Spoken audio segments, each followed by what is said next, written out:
This has been a pretty quiet Bitcoin all-time highs at this very moment where I record this video at over $125,000. But let's understand the macro scenario and the monetary mechanics behind it because it's really something.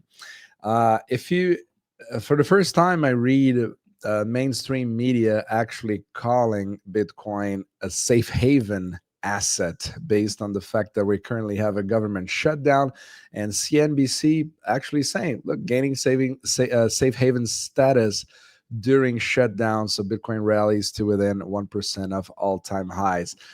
Pretty interesting to see that kind of description where everything is rising at the same time. So we have Bitcoin at all-time highs, we have gold at all-time highs, we also have silver at all-time highs, S&P 500 going up, China going up, Japan now with the new prime minister going up as well. So it really looks like liquidity is going all over the place at the same time with a lot of leverage. So when we talk about the euro dollar system, so the dollar is deposited outside of the United States, for this to actually expand, you need bank credit. And that's what generates liquidity. But on the other hand, it also generates more debt and future demand. So right now we are on a huge wave of liquidity, and Bitcoin for sure is going to take advantage of that. Many are calling this what we call the debasement trade.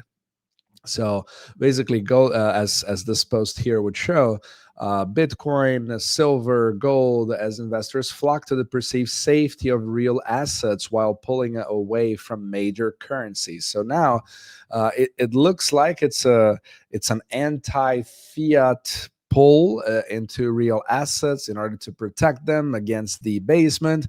But on the other end, you see more and more credit being generated, more leverage being generated as well. And one would argue this is pretty dollarizing and not de-dollarizing as normally we hear all over the internet. So this is a very, very interesting scenario, and Bitcoin takes a lot of advantage in that. And as our Substack and Bitcoin Intelligence Report readers have already followed for the last few weeks, we actually warned them how that would happen on a fiscal engine regime. So basically, we have this fiscal dominance era that is just creating more and more stimulus based on the real economy that is weakening, but it's way more about the response than actually what we would see right now. So many changes are happening in the United States. Many other changes are happening in China, which we also track as well.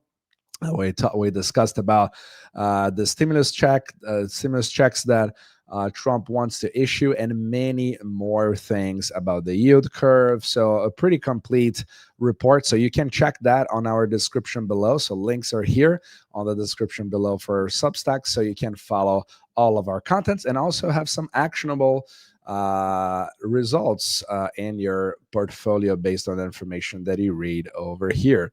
And this so continuing here, this Yahoo Finance headline also shows how this fiscal bomb actually fuels more and more a flight to Bitcoin, to gold, as currencies are now the play to actually being allocated somewhere else while leveraged.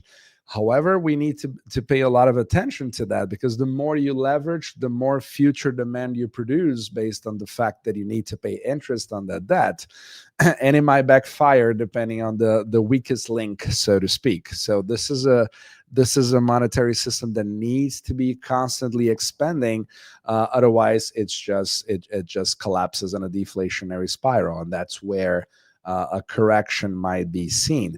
So it catches a lot of attention, because if we see what is currently happening, let's say the S&P 500, for example, many would say that a market like that, even the U.S. is on a roll right now, even though the dollar is weaker than other currencies. So it might be underperforming the rest of the world in dollar terms, but it is still growing. The fact is, even the United States is receiving that liquidity, but it's not about the fundamentals. It's not really about the companies. Even if you have an AI boom, the valuations are absurdly high, and uh, all kinds of indicators might show that it's overbought, that is way too much. We need to have a correction. But this is why we live in a fourth turning, where you have way more of a weight, of an importance of fiscal dominance, and the response of anything that might bring those markets down. And right now, we used to have two big pillars like the US and China doing exactly the same thing, being more and more alike. But now we have Japan to join the party. And the carry trade that Japan actually does, where they borrow in a weak in a weak local currency, the yen, into dollar denominated assets. That's the trade that might be coming back, since the yen is actually getting weaker after the prime minister election that we just had over there. So this is a pretty interesting scenario that might feel just a little bit more of that liquidity right here as well. So this is the scenario where Bitcoin really shines, because if you just look at the markets, it looks like everything is just normal. It's a Goldilocks scenario. However, we are currently on a government shutdown where at least 25% of the spending is currently locked. Many workers, government workers, have been furloughed, and you have a lot of tensions going on. But the market just shrugs it off. So Bitcoin is becoming this kind of a commodity-like asset, safe haven, at the same time a little bit of a risk on asset as well. So this is why it's becoming more and more important, especially after so many institutions are jumping in, and it's completely inelastic to demand. So it doesn't matter what kind of demand you have.